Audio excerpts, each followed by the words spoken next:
안녕하세요.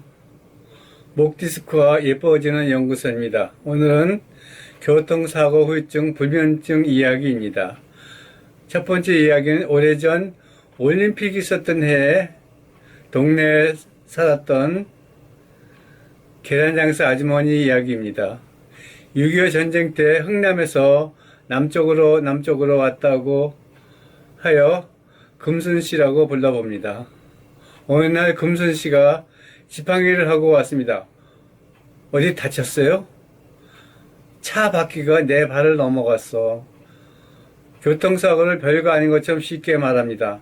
나 발가락 좀 따줘요. 아주머니 잘하시면서 본인이 하세요. 나는 무서워서 못해요. 남자가 뭐가 무서워. 병원에 갔다 왔어요? 병원에서 뼈는 안 다쳤다는데 많이 아파. 피 좀 빼보려고. 도와드릴게요. 침 여기 있어요. 붕대를 풀고 침을 찌른다. 안 아파요? 이 정도는 안 아파. 나 145 때 흥남에서 부산까지 걸어서 갔었지. 서울에 온 후 이때까지 계란장사를 이 동네에서만 주로 했다고 합니다. 먹는 거 빼고 짜주기를 하면서 이야기를 듣습니다. 서울 와서 몇 년 후 시아버님이 아프셨어. 배가 몹시 아팠는데 대장암 걸린 사람과 비슷했어요. 돈도 없고 그랬는데 누군가 피 대리주사 링거를 맞으면 좋다고 해서 아는 간호원 퇴근 후에 여러 번 집에서 맞았다고 합니다. 그런데 아버님 방에서 썩는 냄새가 독하게 나는 거야. 배에서 종기가 터진 거예요. 그래서 조고약, 이명려 고약을 사다 계속 붙였지. 몇 달을 고생했지만 아버님 대장암도 좋아지고 내가 고친 거지요. 대장암을 욕창치료로 고쳤다는 이야기, 환자 뒷바라지가 대단한 거예요. 아, 그랬군요. 수고를 인정해야죠. 지난 이야기는 계속되지만 발등과 발가락에 파란 멍을 다 빼가니 이야기는 끝이 났습니다. 아픔과 시간 가는 거 잊었었다. 시원하다고 합니다. 그런데 손가락 끝 피는 냄새가 안 나는데 다친 발 나온 냄새는 비린내가 심했습니다. 타박상 피멍은 빨리 빼버려야 하는 이유가 그거지요. 다친 살이 새살로 교환될 때 잘 되는 거지요. 금순씨가 자기를 찌르는 건 보기에도 힘든 거였습니다. 그때는 용수철 수동침이었지요. 그 후 볼펜 같은 무통사열침이 있어서 내병실로는 나도 잘할 수 있게 되었습니다. 두 번째는 중동 아라비아에서 있던 이야기입니다. 나는 중동 경기가 좋을 때 건설회사 현장에서 몇 년 있었습니다. 밥만 먹으면 길에서 사는 거예요. 그래서 길에서 교통사고를 직접 보게 되는 경우도 여러 번 있었습니다. 2차 차선을 4차선으로 확장하던 때 공사했을 때 이야기입니다. 사용하는 도로 공사 중인 도로가 불편한 도로가 됩니다. 도로 위치가 갑자기 변하기도 하고 지하 매듭을도 옮기게 돼 땅을 깊이 파는 경우가 있어 안전사고 표지판과 안전장치를 해놔도 사고가 생겨나요. 꽝 하면 그것을 보게 됩니다. 꽝 하면 한 대요. 꽝꽝 하면 두 대 충돌사고입니다. 오늘 멀지 않은 곳에서도 쾅쾅 두 번 소리가 났어요. 차 두 대가 파놓은 공사장 구덩이에 빠져 덮쳤습니다. 흙더미에 쌓아놓은 갓길에 갑자기 나오는 차를 큰 길에서 빨리 오던 차가 발견하기엔 늦은 거였죠. 받은 차는 고급차여서인지 앞에만 찌그러지고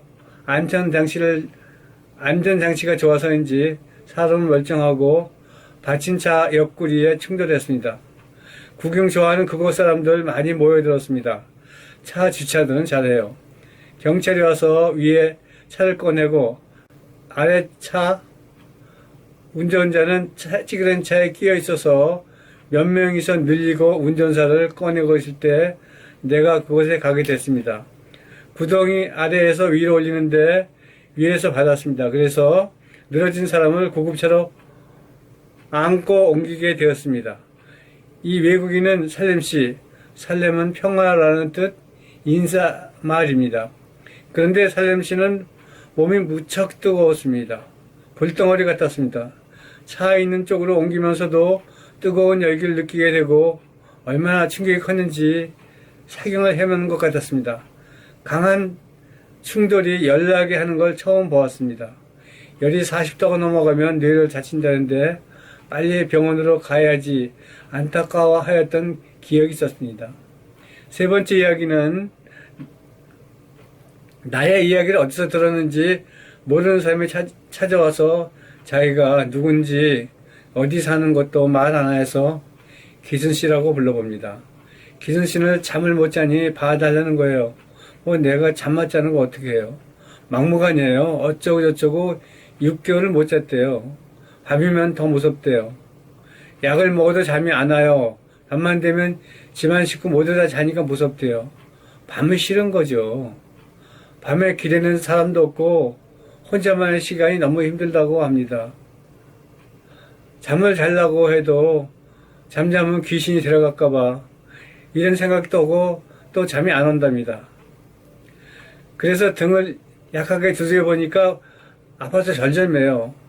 내가 잘 아는 목 디스크 질병이 아닙니다. 가슴도 무척 아프고 많이 놀려 있습니다. 무슨 큰일이 있었나요? 큰 교통사고가 있었는데 다른 사람 가족은 다쳤는데 기준씨만 멀쩡했대요. 그게 당신은 천원이라고 생각했대요. 왜냐하면 자동차까지 폐차했거든요. 그 후 입원했다가 나와서 사는데 잠을 못 잔대요. 집에서 혼자만 다친 게 아니니까 걱정들이 겹치고 우울증도 있었던 것 같아요. 교통사고는 사우디아라비아 살렘시아 계란 아즈마 금순씨가 생각이 나요. 먹는 타박엔 놀란 피가 어딘가에 있겠지요. 가슴과 등 가운데가 무척 아파하니 심장 쪽이 힘들 거예요. 그러니 잠들면 문제가 생길까봐 자율신경이 잠을 안 재우는 거 아닐까 내 생각이 그랬었습니다. 먹는 피가 많이 있으니 혈액순환이 정상으로 되지 못하고 있는 곳이 있는가 봐요. 물론 세균이 없는 증상이니 약을 먹어서 고치는 질병은 아니고 혈액순환이 잘 되게 하는 게 급선무이겠지요. 다친 피가 어디를 막으면 막힌 곳을 통하게 해줘야 하겠지요. 등을 두드려주니 내 심장이 같이 뛰게 됩니다. 충돌에 파등을 스치는 것 같았습니다. 이신전심이던가 깨질 것 같은 유리 어항 같아 보였습니다. 이런 경우에 나에게 오는 충격, 느낌이 스치는 걸 이용하면 도움이 될 거예요. 등을 계속 두드려줍니다. 어깨를 주물러줍니다. 물을 잘 안 먹는 사람이니 물 먹는 걸 가르쳐줍니다. 물에 소금을 아주 싱겁게 타고 조금씩 천천히 먹게 손에 컵을 쥐어줬습니다. 긴장해서인지 잘 먹습니다. 등의 통증이 아래로 가도록 약하게 오래 두드려 주었습니다. 내 심장이 뛰는 게 줄어들 때 표정이 밝아 보였습니다. 이제 조금은 됐습니다. 긴 한숨을 쉽니다. 복식 호흡을 하여 하품을 더하게 시켰습니다. 여러 가지 내가 교통사고를 보았던 이야기를 해주고 긴장감을 잊을 수 있게 해주었습니다. 조금 전 여태껏 아팠던 걸 기억 못하는 것 같습니다. 몇 가지 타박상 납품비는 조금씩 나가게 빼주는 방법으로 손가락, 발가락 끝 따주기는 가끔 해주는 게 좋아요. 낮에는 편하게 집에만 있지 마시고 시간을 정해 천천히 걷기를 많이 해 땀이 조금씩 많이 나오게 하세요. 몸이 조금 피곤해야 잠이 잘 오지요. 물 먹는 거 잊지 않도록 물병을 가까운 데 두세요. 물을 더 먹는 게 약입니다. 계속적인 자기 몸 관리가 필요합니다. 이야기를 해서 보냈습니다. 그리고 한 달쯤 지나서 찾아왔습니다. 처음 만나서 하는 얘기가 죽는 줄 알았었다고 그래요. 너무 잠이 와서 집에 가서 이 일은 잠속에서 몽롱하게 살았답니다. 하도 잠이 와서 밥이고 뭐고 잠만 와서 이게 죽는 건가 생각했대요. 오래 잠을 못 잤으니 밀린 잠이었겠지요. 잠이 늘었다 합니다. 그리곤 수면제 안 먹어도 잘 잔다고 합니다. 기순 씨는 고맙다고 인사 오는 거 갈까 생각했는데 바쁘게 살다 보니 늦어서 이제 왔다고 합니다. 모르는 사람도 자주 보면 친해질 수 있습니다. 오늘은 교통사고 큰 충격에 타박 먹는 것이 있다면 전통식 방법으로 빼지는 치료가 회복이 빨라질 수 있다는 이야기입니다. 오늘은 끝입니다. 건강하세요. 감사합니다.